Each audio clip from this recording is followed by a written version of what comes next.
pelajar semua, kita bertemu kembali dalam Road to Success SPM 2020. Bersama saya, Wani Carey. Dan saya, Sisi Iman. Adik-adik kita kat rumah tu mesti dah ready dah, Wani. Dengan buku nota, highlighter, pen warna-warni. Nak catat apa yang bakal dikongsikan oleh cikgu kita hari ini. Ya, sebab apa? Subjek kita hari ini menarik dan ada berkaitan dengan kehidupan jugalah, Kak. Ya, dan selalunya kan orang-orang bercinta dia akan guna perkataan subjek ini selalu. Ini yang dah bercinta ni mesti tahulah apa kan. Ada chemistry yang kuat lah.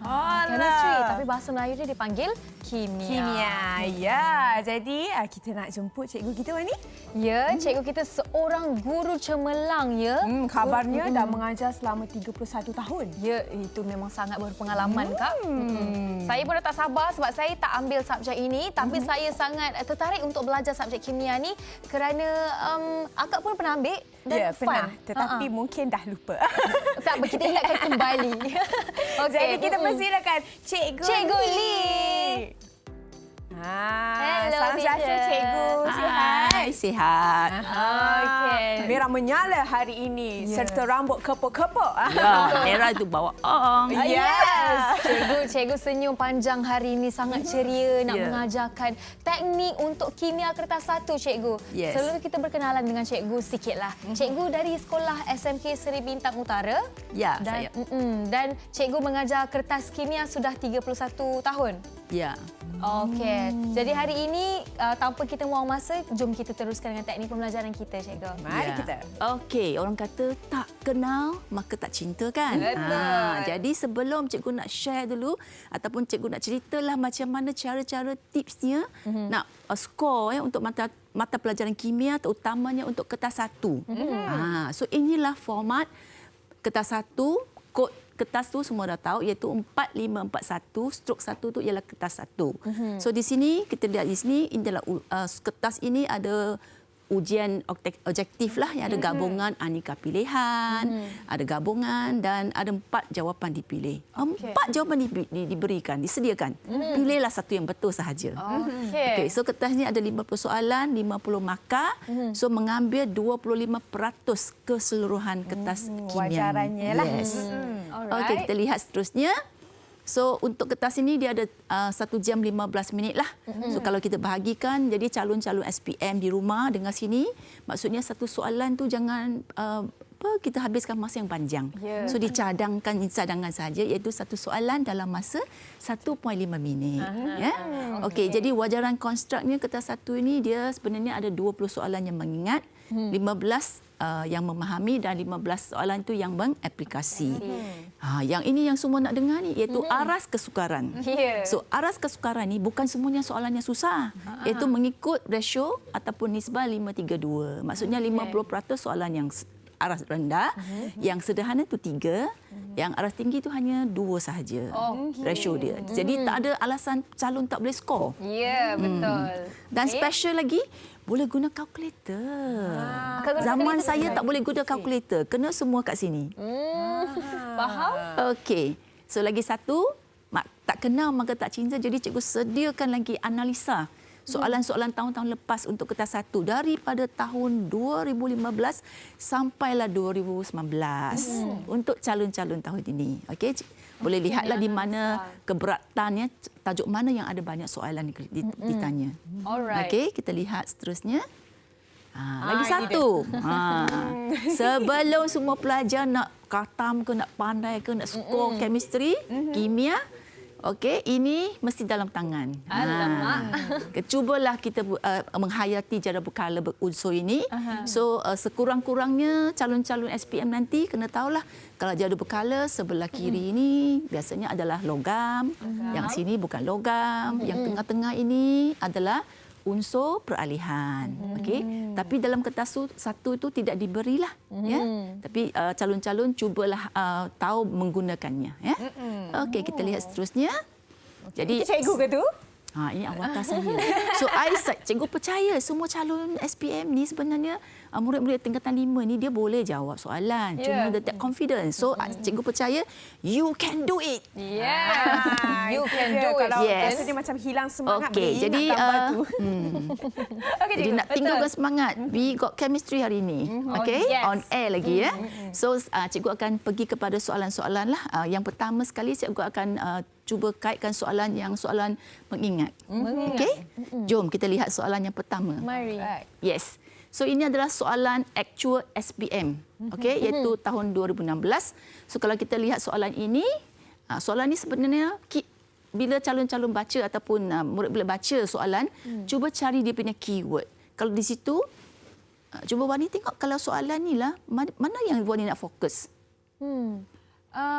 Wani akan fokus yang manakah monoatomic gas? So, gas mono Gas atom. Atom. Mono. Kalau orang biasa kalau mono macam kita kata apa? Mono tu berapa? Mono selalu Monotype. Satu. Mono tu 1. Okey, bagus. Okey, so kita akan calon-calon fokus pada soalan tu kata arahan. Ya. Nak suruh cari apa. So dia perfasa ialah monoatomic gas. Okey. So tadi cikgu dah tunjukkan jadual perkala kan. Jadi kalau monoatomic gas ya ataupun gas yang ada satu atom saja, jadi murid-murid kena tahulah itu mestilah daripada kumpulan 18. So ini adalah unsur-unsur kumpulan 18. Kalau kita banding sini, banding dengan jawapan sana, memang dah nampaklah jawapan dia. Jawapan dia. Yes. helium. Betul tak? Satu markah dalam tangan dah. Wani main teka je. So ada soalan yang sebenarnya dia tak perlu masa yang sampai lama sangat itu 1.5 minit. Dia kurang daripada situ. Okey, kita lihat lagi soalan seterusnya ya. Boleh. Okey, soalan seterusnya ini soalannya kalau ada soalan yang dia tanya tentang maksud. Contohnya ni dia nak maksud tentang isotop. Okey. Jadi sebelum itu cikgu akan kongsikanlah tips macam mana kita tahu isotop itu. Okey, cikgu bagi satu contoh. Contohnya ya, ini adalah isotop untuk karbon. So kalau lihat di sini, tengok gambar sini, kita nampak apa? Kita cari di sini. So kat sini kita nampak, saya nampak tiga-tiga ni ada C. Right, ada C. Lepas tu dia ada 6666. So ini benda yang sama kan? So calon pelajar kalau sini pelajar tingkatan 5 memang saya percaya dah tahulah C ini mesti karbon kan. Betul. Ini maksudnya unsur yang sama. 6 ini adalah nombor proton. So dia sama. So lagi ini 12, 13, 14 tak sama kan? So pelajar kena tahulah yang atas ini sebenarnya adalah nombor nukleon. So bandingkan ini sama, ini yang tak sama. Jadi cari jawapan tu memang dah nampak dah. Okey. So jawapan dia adalah B. Okey. So iaitu dia atoms unsur yang berlainan yang sama, nombor proton yang sama tapi different number. Yes, ini nucleon number tapi dia boleh bila tolak kamu dapatlah bilangan neutron. Yang tak sama. So dari sini dah nampaklah dia punya bezanya ya. Okey, so itu adalah soalan yang kedua. Boleh ikut? Boleh. Okey, bagus. Masih lagi boleh. So, kita pergi kepada soalan seterusnya. Ini tahun 2014 pula. So, ini pun soalan yang agak mudah tetapi kalau pelajar tak faham ya dengan dia punya istilah tu, mungkin pelajar tak boleh jawab dengan baguslah. So, kalau kita lihat soalan ini, kita bila calon baca ya ataupun murid berbaca soalan, cari keyword yang penting itu. So, kalau soalan ni kita nampak dia nak apa? Dia nak Sekali pandang perkataan Electrolyte. yes, electrolyte. Electrolyte. Yes. So sebelum itu cikgu tunjukkan gambar ya electrolyte. Okey, so di sini ada dua gambar. Satu gambar ni menunjukkan ini maksudnya dia ada positif negatif. Kalau itu maksudnya ion lah, ion positif, ion negatif kan. Betul. So dia asing, dia boleh bergerak bebas. Kalau ini dia macam cantum sekali. So itu adalah molekul yang neutral. So untuk elektrolit dia mestilah yang boleh bergerak, barulah dia boleh memproduksikan arus elektrik. So dari situ dah nampaklah jawapan dia. Ion bergerak bebas dalam keadaan aqueous. Yes, aqueous. Kalau aqueous tu maksudnya berair lah. Okey, so kita teruskan lagi kepada soalan 2015. Untuk soalan ini, soalan dia minta senang saja. Dia kata cation. Cation. Cation. Okey, so untuk ini calon-calon kena tahulah apa dia klorin, hidrogen, nitrogen dan sebagainya. Contohnya sini tips saya ialah okey, So kena tahu dia punya susunan elektron, contohnya klorin 287, hidrogen 1 dan sebagainya. So untuk sini calon perlu tahu juga apa maksud cation. Ion. Cation dengan anion ada bezanya. Okey. So saya nak tunjukkan satu tips ya. Kita lihat tulisan ni cation. Kalau kita buat T tu jadi besar, so you nampak apa? T Positif. positif. So cation itu sebenarnya adalah ion positif. So kita tahu ion positif itu adalah hidrogen ion. So jawapan dia ialah hidrogen ion. So kalau klorin yang ini mereka tak boleh jadi ion positif lah sebab dia tak boleh derma elektron, dia kena terima. Ya. Okey, kita lihat seterusnya. Kenapa saya rasa sangat mudah ya? Mudah ke sebenarnya Kak Masa Kak buat dulu? Okey, pergi daftar SPM. Nanti datang kelas saja. Okey. Kita kena daftar balik lah awak ni. Ya. Okey, so kita pergi lagi soalan yang aras yang lebih tinggi sedikit. Boleh. So dia tanya, ini pun selalu keluar dalam soalan esei ataupun soalan struktur lah. Tapi cikgu tarik minat pelajar-pelajar calon-calon ke kertas 1. So di sini pun tanya soalan maksud. So jadi bila calon-calon belajar kimia ni kena tahulah maksud tu bukan maksud yang kita guna bahasa kita sendiri. Mesti ikut yang saintis cakap lah. Cikgu, kalau yang ini masih lagi soalan dalam kategori memahami? Mengingat. Mengingat. Maksudnya masuk pun masih lagi dalam mengingat. Baiklah, okey. Okey, so di sini electronegativity ataupun kalau bahasa Melayu adalah keelektronegatifan dia. So dia punya lawan kalau elektronegatif, negatif lawannya apa? Positif. So ada keelektronegatifan, ada juga keelektropositifan. So pelajar kena bezakan kedua-dua istilah inilah. Okey, cikgu bagi tips dulu ya. Okey, contohnya kalau kita lihat kalau atom klorin dia punya susunan elektronnya dia 287. So 287 ini dia kena terima satu elektron lagi supaya dia boleh capai 288. 288 ni saya guna simbol lah SOEA iaitu stable octet electron arrangement. Maksudnya yang hujung ini yang elektron valensi mesti 8. So 7 nak jadi 8. Okey, tak apa teacher. Okey, 7 nak jadi 8. Kenalah tambah satu. So dia kena terima satu. So that's why kita ada the ability of ion ataupun keupayaan ion untuk terima elektron. Okey. So ini soalan yang aras yang lebih tinggi sikit lagi iaitu tentang penurunan. Okey, tentang penurunan. Jadi semuanya lebih kurang sama je lah. Terima elektron, lepas tu terima oksigen. Macam susah sangat nak hafal. Right? Betul. Sebab itu cikgu sediakan satu jadual. Jadi untuk memahami istilah pengoksidaan dan penurunan ini tips saya. Kalau semua calon ni boleh hafal jadual ini, selesai masalah tentang pengoksidaan dan penurunan. Okey. So first kali saya nak kongsikan kena tahu tu ni tentang tambah. Kalau pengoksidaan itu adalah tambah oksigen. Ini selalu macam dia berlawan. Kalau sini tambah, sini tolak. Okey. So selain daripada kita boleh terangkan pengoksidaan dengan menggunakan oksigen, kita juga boleh gunakan elektron dan juga hidrogen. NP itu maksudnya nombor pengoksidaan. So di sini kalau nampak di sini apa jawapan yang betul? Meaning of reduction. Penurunan.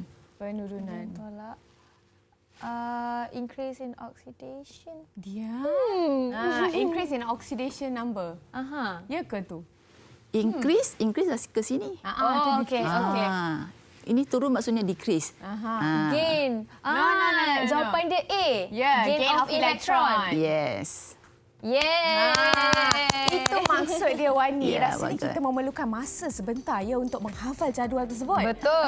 Jadi saya nak lukis dulu. Nak lukis dulu kan? Yeah. Jadi kita nak minta break sekejap lah. Kita jumpa sebentar sahaja lagi bersama dengan Cikgu Lee. Ya, jangan ke mana-mana.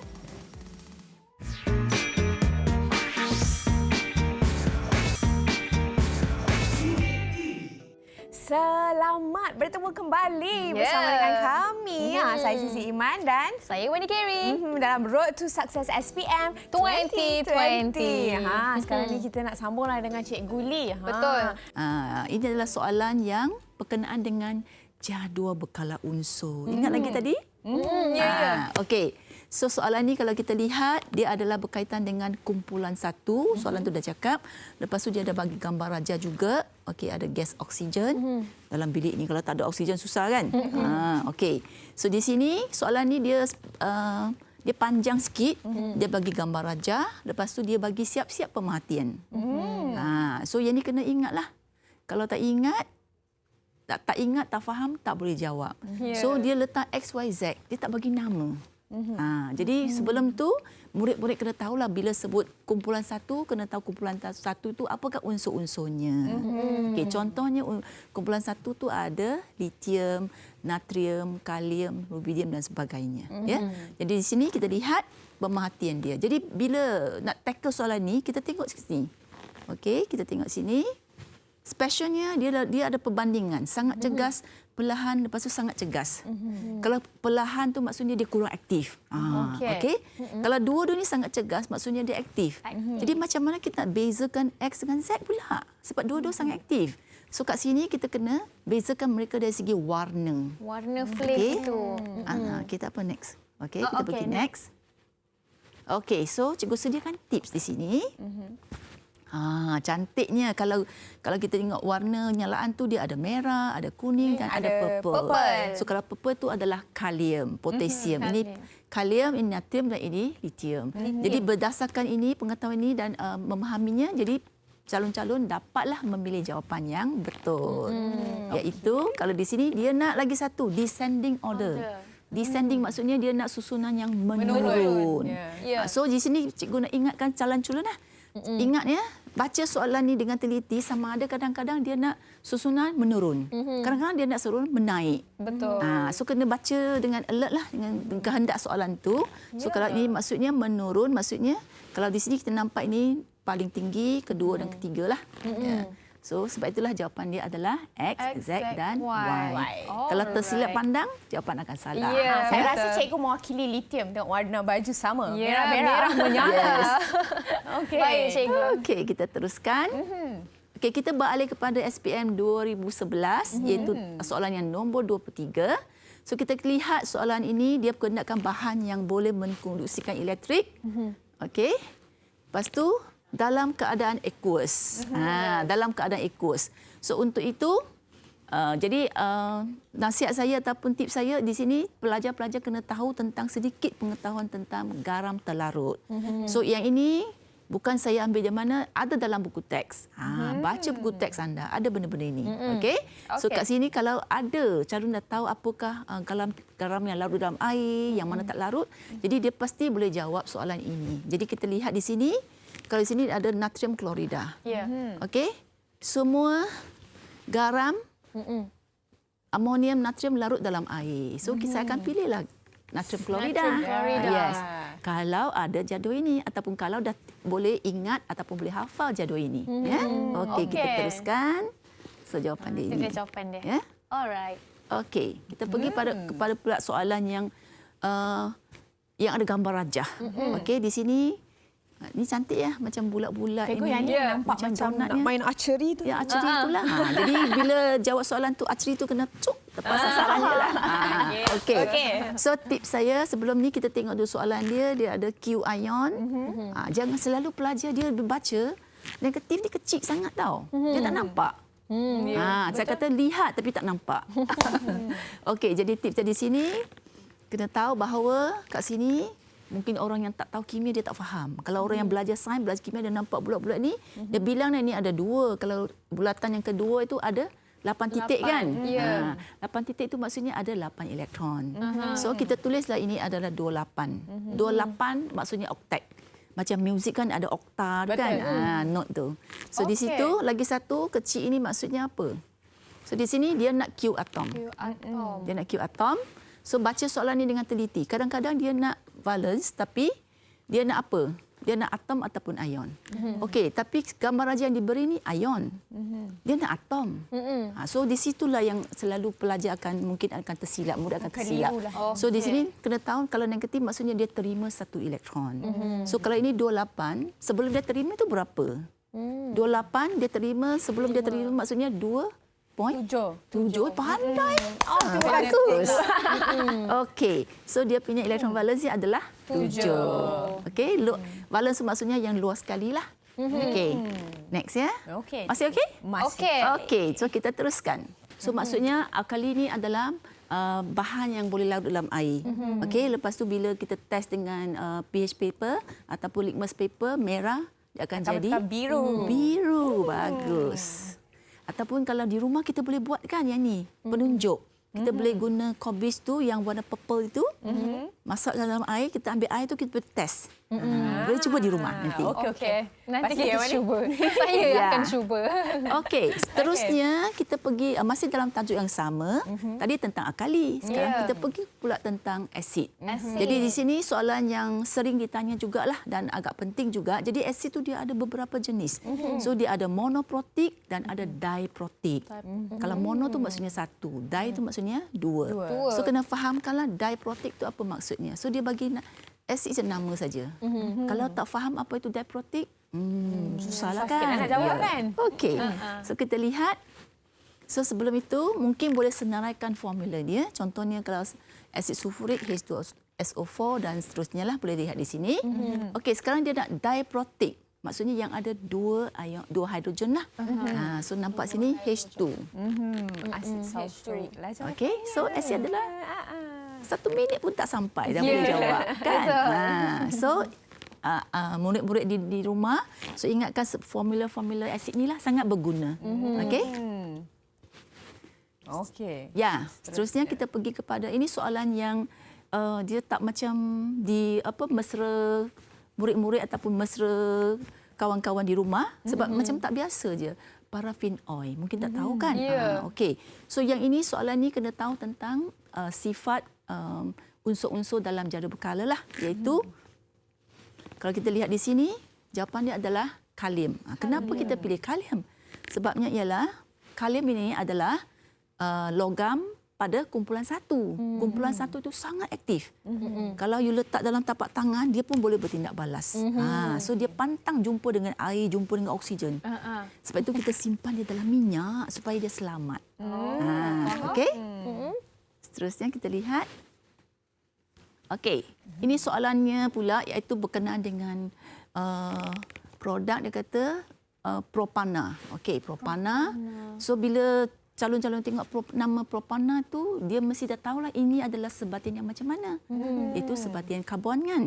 Okey, sebatian karbon. Lagi satu tips ya, bila baca soalan ni dia kata terbakar.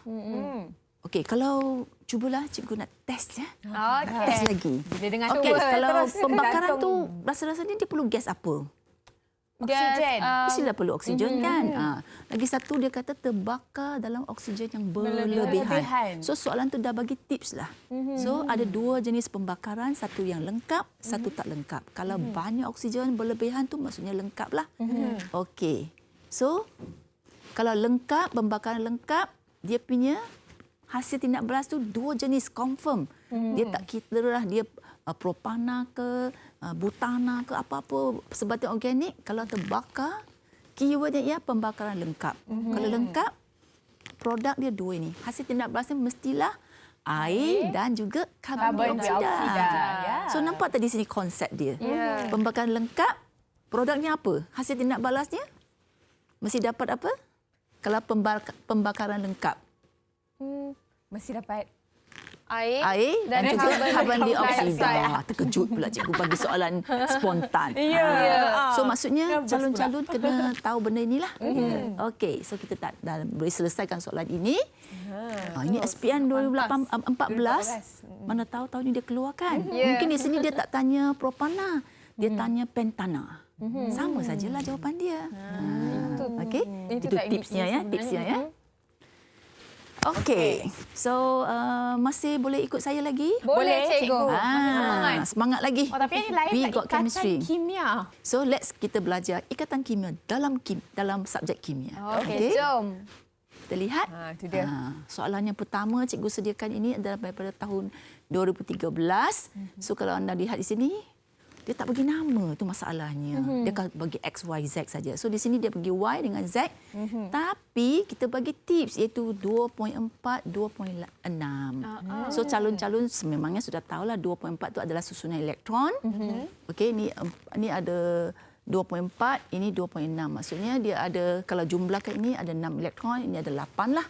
So dari sini boleh teka. So di sini kalau kita lihat soalan ni dia nak type of bond dengan dia punya formula dia. Mesti betul. Okey. So nak belajar? Nak, cikgu. Okey, saya sharekan lepas ni confirm. Garanti boleh jawab dengan betul. Okey. Jom kita Jom, cuba, kita cikgu. lihat. So first kali dia dah bagikan, kita ambil sajalah. So Y ni 2.4, 2.6 kita tulis semula. Okey, nak jadi sebatian dia mesti octet. Mesti ada hujung ni mesti 8.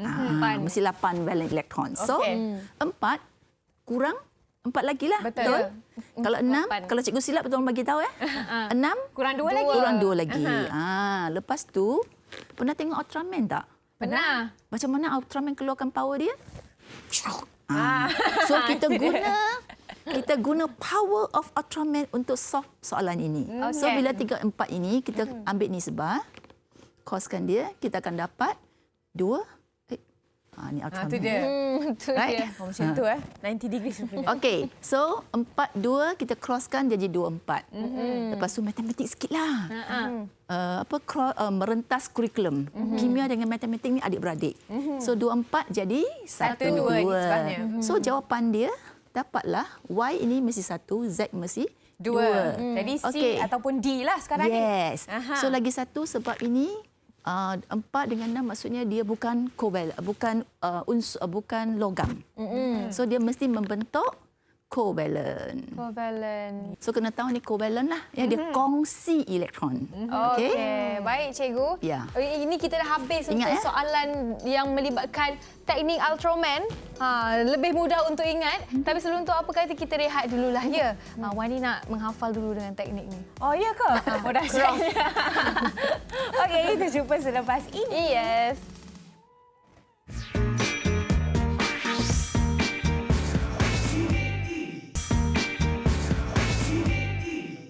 Bertemu kembali dalam Road to Success SPM 2020 bersama saya Wani Carey. Dan juga saya Sisi Iman. Wani tadi dia kata dia nak guna teknik Ultraman. Dah hafal tak dah? ada pula nampak dia pakai suit Ultraman tu. tak Mana apalah. adik? Tak ada. Tak apa, saya hafal dah buat macam ni je. Okey. Ya, teacher, saya dah hafal, teacher. Okey, good. Okey. Tahniah. Alright, jom kita teruskan, teacher. Soalan seterusnya. So tadi dah belajar macam mana nak bentukkan sebatian covalent kan? Ya. So seterusnya soalan yang cikgu nak kongsikan di sini adalah tentang sifat-sifat fizik untuk sama ada sebatian ion ataupun sebatian covalent. Okey, sebatian ion contohnya garam yang kita makan, natrium klorida, itu adalah sebatian ion sebab dalamnya ada ion kan. Lepas tu air yang kita minum, itu molekul. So adalah sebatian covalent. Covalent. Oh. Yes. So kalau ion itu dia ada logam dan bukan logam.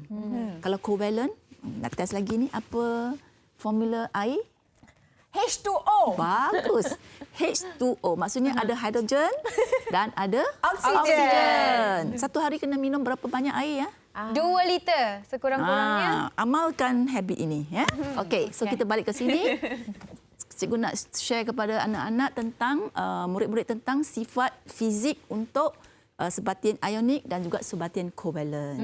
Okey, cuba kita hayati soalan ini. Soalan ini dia bagi sifat dah. Okey. Ini dah cantik lah. Ini adalah 3 sifat yang memang calon SPM kena hafal lah. Kena tahu. Okey, dia bagi takat lebur, takat dia tinggi. Larut dalam air tapi tak larut dalam pelarut organik. Lepas tu dia boleh mengkonduksikan elektrik dalam keadaan lebur ataupun larutan aqueous. Kalau nampak ini macam semua positif, semua baik kan? So ini mestilah adalah sifat-sifat untuk sebatian ion. Okey, contohnya garam yang kita makan, boleh tak dia larut dalam air? Boleh. Boleh. Boleh kan? Kalau Ya. dia masuk satu sudut kacau-kacau dia hilang. Betul. Dia bukan hilang, dia larut. Okey. Lepas tu kalau kita nak bakar dia supaya panaskan dia supaya dia lebur, lambat kan? Sebab takat lebur dia tinggi. Betul. So kalau di sini kita nampak senarai yang diberi ini, kita nak cari sebatian ion. Kalau tadi saya kata sebatian ion mesti ada logam dan bukan logam. Kalau di sini nampak ni natrium Natrium klorida. klorida. 1 saat. Ya. Dah dapat jawapan dah. Betul. Tepuklah sikit. Tepuk. Okey, tepuk. Okey, simpan ya. Ya. Ini adalah 3 sifat untuk sebatian apa? Sebatian Sebatian ion. ion. Okey. Lepas tu sebatian kovalent macam mana pula? Sebatian kovalent tu cikgu akan bagi tahu, betul? Saya tak payah bagi tahu. Dah ada jawapan kat sini. Oh, dah ada. Ada. Ini sebatian ion. Sebatian kovalent terbalikkannya saja. Oh. Sini tinggi. Okey. So, cuba teka apakah sebatian Takat kovalent? lebur dan takat didih yang rendah. Rendah. Lepas tu, Okey. terbalikkan ini pula. Tidak larut dalam air tetapi larut dalam pelarut organik. Ini memang pelajar cemerlang ni. Lagi satu. Tidak dapat Mengkonduksikan elektrik. Okey, cukup. Sampai situ saja. So, sampai maksudnya apa-apa pun dia tak boleh konduksikan. So, dah dapat 2 kan? Ya, betul. Okey, kita teruskan. Wah, sekarang ni rasa bijak pula. Ya, kita belajar dengan Okey. guru cemerlang, kita pun Cuba cemerlang. lihat. sekali. Soalan ini dia lebih kurang sama dengan soalan tadi. Cuma dia susunan ayat sikit. Takkanlah tiap-tiap tahun keluar soalan yang sama kan? Ya, betul. Cuba tengok sini. Dia kata sikloheksanan semua nak kacau awak saja. Yang okey. penting kita tengok dia kata dia adalah pelarut organik. Okey, pelarut organik. Bahan yang larut dalam sikloheksanan. So kita tak cari bahan yang larut dalam pelarut organik, dia mestilah sebatian kovalent tadilah. Ya. Right? So kita tengok nama ini. Okey, kalau sebatian ion saya kata tadi apa? Mesti ada logam dan bukan logam. Tapi kita nak cari sebatian kovalent. Maksudnya tak boleh ada nampak ada logam lah. Okey, kalau batu kapur confirm ada logam kan? Ya. Kalau ini dah Confirm natrium, ada. ini dah ada aluminium. Ya. So jawapan dia Naftalina. Jeng, jeng, jeng. Yes. B. belum Saya- pasti betul lagi ya. Saya Cek tak berani dulu nak ya. sebut perkataan itu. Cek dulu betul tak? Okey, lagi betul. satu. Naftalina ni, Naftalina. tahu tak apa dia tu? Tidak tahu. Saya percaya rumah awak pun ada. Oh, ya ke? Tahu tak ubat gegat? Aha. Ubat gegat tu Naftalina lah. Itulah namanya. Ya. Kat rumah pun ada kan? Itu adalah sebatian kovalent. Okey? Okey, seterusnya kita pergi soalan yang lebih kurang sama juga. Okey, dia tak dikata X ini boleh alih elektrik dalam lautan aqueous dan lebur. So ini mesti sebatian apa? Yang boleh. Boleh. Sebatian ion. Ion. Bagus. Yeay, Okey, betul. lepas tu takat didih tinggi, confirm ion lah. Yeah. So kita nak cari ion tu saya kata mesti jumpa dalam tu mesti ada logam Logam dan dan bukan bukan logam. logam. So nampak tak logam? Mana satu logam agak-agaknya? Kalau logam ada Adakah Kalau C? kalau ini C carbon, ini carbon, ini nitrogen. So confirm mereka bukan logam. Mg itu adalah magnesium. Magnesium. Logam kan? So itulah jawapan dia. Jawapan dia B. B. Yes. Tengok berapa markah dah dapat? Banyak kan? Banyak. Kita kumpul dapat markah penuh. Okey, so murid-murid nak dapat makan yang banyak, ikut saya. Tips lagi banyak. Jom kita ikut lagi. Okey, seterusnya. Oh, ini nampak bulat-bulat Cikgu ni. kalau nampak macam ni terus macam susah tinggal lah Dia cikgu. macam X. Of course lah, kimia ni kan outstanding special sikit. Kita tak boleh bagi soalan yang senang-senang. Jadi tak boleh tinggal, Sebenarnya, kalau tahu tips dia, tahu konsep dia mudah saja. Baik. Ini nampak banyak-banyak ni, dia ada positif, ada negatif. Lepas tu ada Mg. Mg tu logam kan? Ya. Magnesium. So ini adalah sebatian apa? Ini mestilah sebatian. Tadi kita ada 2 kan, ionik dengan kovalent. Ion. So ini adalah sebatian ion. So dia kata, apakah sifat bagi sebatian itu? Tak tahu ini pun tak apa, kita cuma tahu ini adalah sebatian ion. Betul? Betul. So carilah yang ini yang betul dengan yang tadi 3 tu. Okey, bukan C. Can conduct electricity. Mana agaknya ni? Tadi kita kata apa? Kalau garam dia boleh larut dalam air kan? Cikgu, jawapan dia A. Betul tak? Tak pasti. Saya dah lupa. Kita cek ya. Okey. Mesti A. Kalau A nanti cikgu belanja makan. Okey. Mesti A. Sebatian ion. Ya cikgu, betul cikgu. Yeay! Cikgu belanja Alah, kena makan. belanja lah ni. Okey, next. Kita akan Okey. pergi kepada soalan yang guna kalkulator. Okey. Okey, ini menarik. Ada So calculator. lagi sekali matematik dia merentas kurikulum. Dia tadi kita ada biologi semua kan. Sekarang kita nak tengok ada kimia, ada pengiraan, Ini melibatkan soalan yang penyelesaian masalah berangka. Okey, walaupun dia susah, I believe you can do it. Saya percaya kamu boleh buat. So soalan yang macam ni soalan yang popular lah, iaitu berkenaan dengan empirical formula. Okay. So di sini dia dah bagi data iaitu 0.4 gram logam X tu dia bertindak balas dengan fluorine menghasilkan 0.78 X Florida. Maksudnya satu sebatin. So di sini cikgu nak ingatkanlah calon-calon bila baca soalan, dia nampak ini 0.4 X, 0.4 gram X. Lepas tu 0.78 dia nampak, dia ingat Florida saja. Sebenarnya ini bukan Florida sahaja. Dia adalah X dan Florida. Itu dia. X dengan fluorine. X dengan fluorine cantum jadi X Florida. So kalau dia kata X tu dah 0.4, X dan fluorine itu 0.78. Jadi kalau saya nak fluorine saja, kita nak tambah ke dia nak tolak? Tolak. Mestilah tolak saja kan? Okey. So yang ini saya nasihatkan semua pelajar kalau nak buat soalan ini, nak selesai soalan ini, guna jadual. Confirm betul punya. Okey, kita tengok jadual saya kongsikan. Ni jadual yang cikgu sediakan. Ni jadual. So kita nak ada X dengan fluorine kan, kita look X di situ. Ya. Lepas tu kita gunalah formula. Formula kena ingatlah. Kira bilangan mol dulu.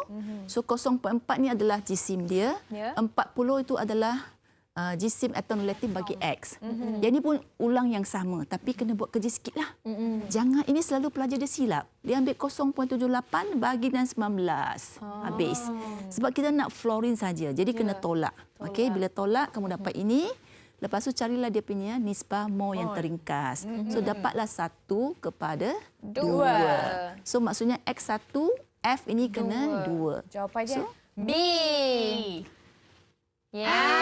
Dapat lagi markah. Okey, dapat satu markah lagi. Maksudnya tips yang dikongsikan oleh Cikgu Lee di mana bila kita nak gunakan soalan yang melibatkan pengiraan, kita mesti buat dalam bentuk jadual dahulu. Jadi lebih senang untuk kita dapat jawab. So yang itu ialah untuk empirical formula. Formula empirical. Okey ya. Cikgu tunjuk lagi satu soalan. Yang ini tak payah guna jadual. Okey. Tapi saya ada satu tips special. Itu dia. Jangan bagi orang tahu. Okey. Saya share saja dengan Jangan bagi tahu orang. Wani dengan tak apalah, kita sharelah kepada semua murid di Malaysia. Okey, Cikgu. Okey. Kalau calon-calon ataupun pelajar murid-murid baca soalan, dia tak macam yang tadi kan. Ini mesti ada melibatkan A bertindak balas dengan apa, menghasilkan apa, right? So di situ soalan ni dia dah bagi persamaan tindak balas yang seimbang. Lepas tu baca soalan dia nak apa? Dia nak berapakah jisim maksimum. So di sini ada 1, 2, 3 benda. Ini bahan, ini hasil tindak balas. So kena baca dia nak apa? Natrium oksida. Maksudnya dia nak ini. Okey. So jisim natrium oksida. Okey. So saya ada satu cara yang saya panggil E-Mrs. E-Mrs. Saya cipta sendiri. E-Mrs ni setiap satu ni mainkan peranan yang sangat penting. So E itu maksudnya step yang pertama perlu ada persamaan kimia yang seimbang. Okey, kita nasib baik soalan tadi dah bagi kan. So E nanti kita tak payah buat. Okey, langkah yang kedua ini wajib. Kena kira bilangan mol. Okey, guna formula yang sesuai lah. Langkah yang ketiga pula, yang ini penting ni. Ini kena bandingkan nisbah mol bagi bahan yang kita dah tahu tadi dengan kita nak cari. Kalau banding mesti ada 2 kan? Betul. Macam tepuk tangan sebelah boleh bunyi tak? Tak boleh. Okey. Lepas tu barulah selesaikan masalah. Jom kita lihat. So, E dah ada, tak payah buat. Tengok ni, ini penting ya. Ini soalan yang selalu pelajar tak boleh buat dengan baik. So M maksudnya, M itu adalah mol. Okey, kita kira bilangan mol. Okey. So bilangan mol tadi di sini dia dah kata ada 11.5 gram. So kita ambil saja bahagi dengan JAR dia. Jisim atom relatif dapatlah 0.5 mol. Okey, selamat, biarkan di situ. Langkah yang ketiga, R ingat ratio lah, sorry lah cikgu guna bahasa Inggeris ya. Ratio tu maksudnya nisbah. Nisbah. Sekarang kita tahu tentang natrium. Masalah kita adalah tentang natrium oksida. Okey. Ni ya. So kalau saya tengok ini natrium ni 4. Tapi natrium oksida tu 2 sahaja. So kita ambillah nisbahnya 4 kepada 2. Lepas tu buat teringkas. 2 kepada 1. Maksudnya kalau natrium ni ada 100, natrium oksida tu kena separuh lah, kena 50, kena halfkan dia. Okey, kita dah ada ratio. Tadi kita guna 0.5 kan? Okey. So maksudnya 0.5 ini kena bahagi 2. Alright. Ikut ratio ini. Right? Okey, dapatlah 0.25. Okey. Lepas tu kenalah selesaikan masalah. Masalahnya ialah kita nak cari jisim. Okey? So kalau nak cari jisim ya, kita nak cari jisim kena guna formula lah, iaitu jisim mol, bilangan mol darab dengan jisim molar. Jisim molar. Okey, bilangan mol dah ada kan 0.25. Lepas tu jisim molar, Mana jisim molar natrium oksida kena kira lah. Oh, okey. Okey, 62. 62 macam mana saya dapat? Na2O. So satu Na 23. Tolong saya 23 tambah 23 46. 46. Lepas tu tambah lagi oksigen ada 1 16. 46 tambah dengan 16 lagi? 62. Yes, 62. Lepas tu bilangan mol darab dengan jisim molar. Maka dapatlah 15.5 gram. Ya. So ingat ya, soalan yang berbentuk macam ini, like this, cuba guna kaedah saya iaitu Mises.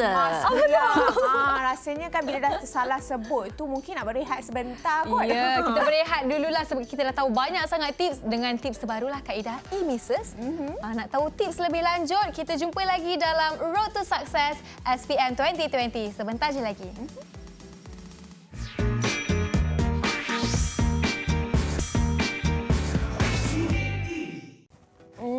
Sempat kita buat senaman ni. Betul, dah stretch semua, barulah kita rasa cergas untuk belajar hari ini. Ya, semestinya dalam Road to Success SPM 2020. Okey, baiklah Cikgu Lee. Kita sambunglah belajar. okey.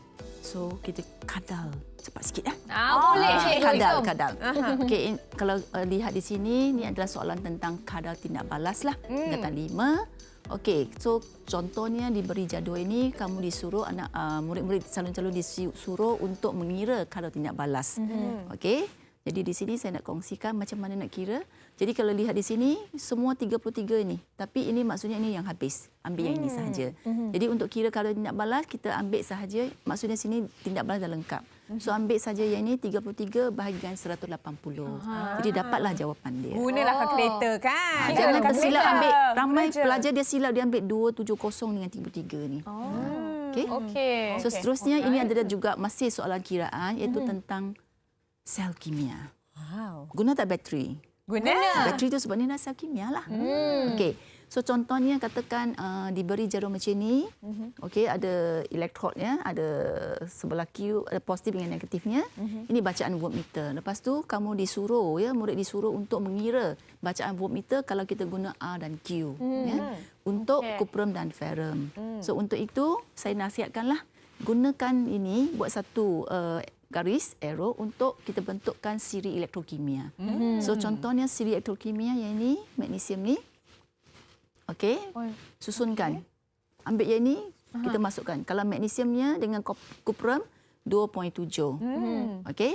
Magnesium dengan zinc 1.6, zinc dengan ferrum 0.3. Tapi dia tak bagi iron dengan kuprum. Dia suruh kita kira.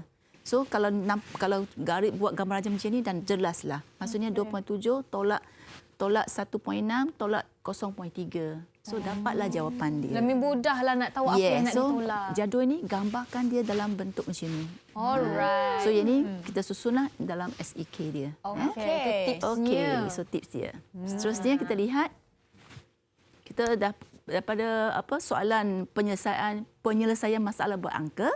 Sekarang kita beralih kepada proses kimia. So soalan-soalan proses kimia ni dia tak aras yang tinggi sangat, dia aras rendah saja kebanyakannya. Okey, soalan yang mudah saja. Jadi cikgu akan pergi laju sikitlah. Okey, untuk yang ini kamu calon diminta ya untuk cari proses untuk iodine Crystal. ya, dipanaskan itu. So, apakah nama prosesnya? Okey, cikgu tunjukkan gambar. Wah. So, kita panas selalu kalau pertukaran keadaan fizikal tu dia bertukar daripada pepejal jadi cecair baru jadi gas kan? Betul.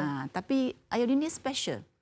Dia terus daripada pepejal jadi gas. So, yang ini kita panggil dia Sublimation. ataupun dalam bahasa Melayu adalah pemejawapan. Ini soalan yang mudah. Soalan mudah. Okey, seterusnya suka makan margarin? Suka. So, belajar kimia boleh buat margarine. Oh, Tapi okey. bukan di sekolah lah, kena pergi universiti lah. Alright, boleh, boleh. Okey, tapi di tingkatan 5 belajar dia punya konsep lah. Okey. So di sini dia tanya, dia nak namakan proses. Dia bagi palm oil, minyak kelapa sawit. Macam mana nak jadikan dia margarine? So dia ini adalah sebatian karbon, mesti sebatian karbon tak tepu. Jadi untuk buatkan itu, kita buatlah penghidrogenan. Okey, guna proses itu saja. Baik. Oh. Okey, ini soalannya tentang proses, soalan yang mudah Ya. juga. Okey, so kamu diberi C4 ini adalah butanol, nak jadikan dia butin. Okey, kena melalui proses apa? Okey. So, untuk itu prosesnya panaskan. ialah butanol kepada butin. Tena. Jadi mestilah proses yang dinamakan pengdehidratan. Dehydration. So, yang ni just kena hafal sajalah. Ya, betul. Okey, kita teruskan ya. Okey, seterusnya kita pergi kepada soalan. Ini pun soalan nampak susah tapi sebenarnya senang saja. Kalau calon-calon kenal bahan itu. Tadi saya dah mulakan. Kalau tak kenal maka tak cinta. So, kalau tahu apa itu larutan kalium dikromat berasid. Okey, tipsnya ialah dia adalah ejen pengoksidaan. Kalau ejen pengoksidaan maksudnya kerja dia ialah pengoksidaan lah. So, jawapannya pengoksidaan. That's all. Oxidation. Yes. Oh, semua shen je kat belakang. Hafal depan kalau, je. Kalau proses, contohnya sekarang ni saponification. Kalau BM saponifikasi. Inilah yang proses buat sabun. Oh, okey. Okey, so kalau nak buat sabun, contohnya dia bagilah ini tindak balas apa-apa, kena tahu sikitlah. Okey, so di sini yang pelajar mungkin tak pandai boleh jawab, kalau dia tak tahu apa dia proses saponifikasi tak boleh jawablah. So ini adalah proses membuat sabun. Kalau sabun mestilah guna alkali yang kuat. Okey. Guna minyak dan sebagainya. Okey. So kita pergi lagi satu segmen yang agak penting dan selalu pelajar takut bahagian ini, iaitu asid, alkali dan juga Kenapa garam. selalu pelajar takut, teacher? Sebab dia kata kena hafal ini, kena hafal itu. Sebenarnya tak hafal. Dia kena tahu dia punya tips dia dan juga konsep-konsep dia. Okey. Okey? Okey. So, saya, Tengok. I believe you can do it. Dia nak apa? Bilangan apa? Ion hidrogen. Ion hidrogen. Ambil keyword dia. Okey, tadi kita kata ada asid, alkali dengan garam kan? So sekarang cikgu nak kamu fokus kepada asid dan alkali. Bila saya cakap kalau kita cakap burger lah di Malaysia ni. Apa kita ingat? Burger, cikgu. Kita tahu satu jenama kan? Yeah. Kalau kita kata ayam goreng, kita dah tahu dah apa. Yeah. So di sini gunakan konsep itu, balik bawa ke sini. Kalau saya cakap asid, dalam sini kena ingat dia mesti ion hidrogen. Asid, ion hidrogen. Kalau alkali, ion hidroksida. Alkali ion hidroksida. Yes. Okey, saya cuba ingat. Okey. So di sini dia bagilah, kalau kita lihat semua angka ni kan, tak faham tak apa, kita tengok angka ni semua sama. Betul. Cuma yang berbeza nama kat belakang saja. Ya. So dia nak tahu mana satu yang ada ion hidrogen paling banyak. So ada tips dia. Okey, tipsnya ialah kita cari asid diprotik kat sini. Tadi dah belajar kan diprotik. Ya, ada dua. Ada dua, iaitu asid sulfuric. Sulfuric acid. So kalau dia diprotik maksudnya dia paling banyaklah. Sebab kalau satu mol asid diprotik kita masuk dalam air, dia akan ionize. Okey, dia akan mengion dan menghasilkan 2 mol ion hidrogen compare dengan asid nitrik ataupun asid-asid yang lain. Alright. Itu tipsnya saja. Betul. Nak cari paling banyak, cari asid Diprotik. Kalau nak paling sikit, kita cari asid lemah, iaitu ethanol asid ataupun cuka yang kita makan kat rumah. Ethanol. Yes. Okey. Okey, next ya. Boleh. Okey, yang ini pula. Lebih kurang sama je. Ini keluar pula tahun 2014. Larutan manakah mengandungi paling banyak ion hidrogen? Okey. So first tengok sini, kalau cuba dah darab angka ini. Ini adalah isi padu, ini adalah kemolaran. Kalau kita cuba darabkan angka-angka ini, lepas tu bandingkan. Ya? Okey. So first kali kita akan lihat pada asid diprotik jugalah. Kalau darabkan di sini, angka yang paling tinggi adalah 0.3 darab dengan 2 dapat 0.6 kan. Yang ini nampak banyak tetapi ini adalah asid lemah. Paling lemah. Okey. Baik. So jawapan dia masihlah asid Sulfuric. sulfuric. Itu dia. Okey, seterusnya kita pergi kepada garam mana yang larut ataupun tak larut dalam air.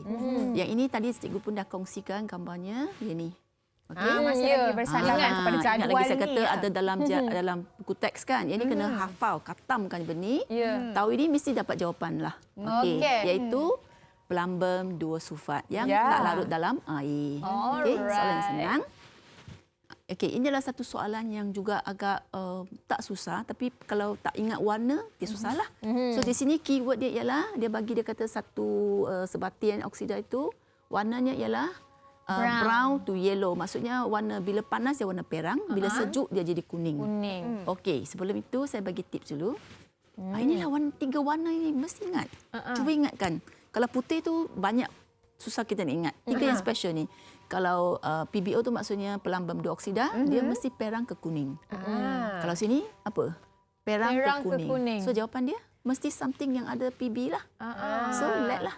Lead. Kalau dia kata sini, saya cikgu tukar soalan. Kata ini saya kata ini kuning ke putih. So dia mesti zinc oksida. Zinc. So dia zinc. Pandai tu. Okey, kalau hitam kupon oksida. Okey, next. Okey. Alright. Seterusnya, yang ni. Macam-macam lah ni Pak Ratan. Ini apa, teacher? Ingat balik di sekolah. Ini apa? Ini panggil apa? Yang ini penyediaan garam. Pandai pun. Ending dia garam iaitu ada asid, ada alkali kan. Ini peneutralan. Yang kita gosok gigi tu kan. Peneutralan. So kalau sebenarnya nampak macam susah, tapi kalau nampak ini nak sediakan garam, gunakan ini. Itu confirm mestilah garam. Saya panggil ini garam katna. Short form saja dia. Garam kalium, natrium ataupun amonium. Cari dekat sini ada tak nama katna? Katna macam tak ada. Natrium. Ada kalium? Ada kalium. Ada natrium tak? Ada? Mana? B. Itulah jawapan dia. That's all. Camkan. Ada peneutralan, itu mesti katna. Faham, Katna. Okey, faham. Okey, kita pergi lagi soalan yang aras tinggi sikit, iaitu berkenaan dengan siri elektrokimia. Okey, ini sangat berguna untuk tajuk elektrolisis bab 6, tajuk pengoksidaan penurunan untuk tingkatan 5. Ya. Okey, sebelum kita pergi soalan, cikgu kongsikan dulu ini. Cuba hafalkanlah sirinya. Wow. Banyaknya. Kita nak kena tahu susunan dia. Itu sebab dia aras yang suka Saya sedikit. boleh hafal tak yang ni. Saya boleh tahu semua. Boleh ingat sampai bawah ni. Sampai AG ni. Saya buatkan satu lagu lah. Bukan satu nak kata lagu. Ini yang best ni. Okey, Boleh dengan mungkin cikgu teacher Nani boleh sikit. share? Okey, saya baca. Cuba Wani dengan Sisi tengok sini. Betul tak? Okey, Okey, boleh. Cikgu Nani, Teacher kena cepat-cepat. nyanyi. Cikgu nak Bukan mic ke? nyanyi. Tak payah. Oh, tak payah. Okey. Okey. Boleh Bukan cikgu. nyanyilah. Bukan lagu. Okey lah. Saya kata Okey. buat ceritalah. Tengok sini. Okey, saya tengok. Kalau nak cari Muhammad Ali Zainal, ferry sampai Pulau Hantu Cuba. Maksudnya saya ikut sini. Okey. Banyak tu. So, dari segi itu lain-lain pun lebih kurang samalah kena fahamkan siri ini. Okey, kalau turun ini maksudnya mudah untuk dinyacas. Kalau naik ini maksudnya penyelesaian logam. Okey. Yang ini juga kereaktifan. Kalau contohnya Okey. sorry. Terkena baju saya. Contohnya kita ada aluminium dengan zinc. Aluminium lebih tinggi kan? So aluminium lebih aktif daripada zinc. Itu cara kita gunakan siri elektrokimia ini. Okey, faham? Okey, kita akan gunakan siri itu untuk menjawab soalan ini. Contohnya dia, yang ini dia suruh cari apakah kedudukan karbon dalam siri kereaktifan logam. Kalau yang tak boleh hafal tadi, habislah, tak boleh jawab lah. Tak boleh jawab. Betul. Okey, tak apa. Untuk ini, kali ini cikgu sharekan di sini. So, kalau inilah siri dia. Nampak di sini C di antara aluminium dengan zinc. Jadi, jawapan dia aluminium dan zinc lah. C. So, soalan ini memang you kena berpandukan ini. Tapi dalam kertas soalan tidak diberi ya. Kena ingatlah. Cuba ingatkan dia. Okey. Kalau nak cari Muhammad Ali, saya skip C. Ali Zainal, ferry sampai Pulau Cuba. Ya, Cuba. Okey, tak apalah kita sama kat sini. Okey, soalan yang seterusnya, dia juga akan gunakan konsep yang tadilah siri elektrokimia ataupun siri kereaktifan logam. Contohnya dia bagi dia kata X ya. X dia ada logam X, dia masukkan dalam larutan kuprium 2 sulfat, masukkan dalam zinc sulfat. Okey, dia bagi observation, pemerhatian siap-siap. Okey. So tips dia ialah bila nampak sini kena buat 2 kerja. Okey. Kalau ini something happen, ada perubahan kan? Ada. Maksudnya kita letak tick. Kalau tick itu maksudnya X ini dia boleh menyesalkan cuprum. Kalau kita susun dia, X itu mesti lebih tinggi pada cuprum. Okey. Kita masukkan dalam zinc sulfat, tak ada apa-apa. So maksudnya zinc lebih tinggi tapi X itu lebih bawah. Okey, kita gunakan matematik. Saya buat dalam bentuk matematik. Ini Okey. maksudnya lebih besar tu maksudnya lebih tinggilah. Ini lebih bawah. Cantumkan dua ni kita dapat ini. So that's why kita dapatlah jawapan dia. Alright. Itu Itulah dia. teacher. Kalau kita ikutkan Okey. sebenarnya banyak kita nak belajar ya sebenarnya dengan Betul, Cikgu cikgu. Lee ni macam-macam tips yang diberikan. Betul. Kalau calculation tadi Sisi ingat kena buat dalam jadual dululah, dalam bentuk apa arrow tadi kan. Macam Ya. tulah ikan tulah. Betul. Macam-macam tips yang dia kongsikan bersama dengan kita. Betul. Jadi tapi kan kita kan masa ni amat menceburui kita Mencemburui ya. teacher. Kalau boleh kita sebagai apa orang kata boleh jadi student juga teringin untuk tahu nak pergi jugalah. les boleh tak? Kalau teacher ada tips yang boleh dikongsikan kepada murid-murid di luar sana, Secara teacher. ringkas Cikgu Lee. Ya. Jadi seperti mana saya kata murid-murid cuba gunakan e-mises yang saya kongsikan tadi. Lepas tu kena hafal bukan hafal lah, kena tahu susunan siri elektrokimia. Lepas tu buat banyak-banyak latihan. Practice makes perfect. Banyak betul ilmu dan juga perkongsian 31 tahun mengajar tu Ya, yang dirangkulkan. betul. Memang tak sempat sebenarnya tapi itulah dia apa yang kita dah dapat tu kita kena betul-betul ingat. Betul tak Wani? Betul. Lebih-lebih lagi Cikgu Lee merupakan guru cemerlang. Jadi Wani sendiri merasakan sangat teruja untuk belajar dengan guru cemerlang. Jadi anda semua perlu mengambil inisiatif ini untuk skor dalam mata pelajaran kimia kertas 1 tak lama lagi. Ya betul. Jadi kita doakan kepada adik-adik kita ya, murid-murid di luar sana untuk menjawab paper chemistry kertas 1 Ya. ni dengan baik sekali ya. Betul. Dan skor, okey, usaha tangga kejayaan. Oleh kita nak itu, tahu lepas ni subjek apa agaknya bersama dengan cikgu mana. Kena saksikan Road to Success SPM 2020. bersama dengan saya Sisi Iman. dan saya Wani Carey. Jumpa lagi. Bye-bye.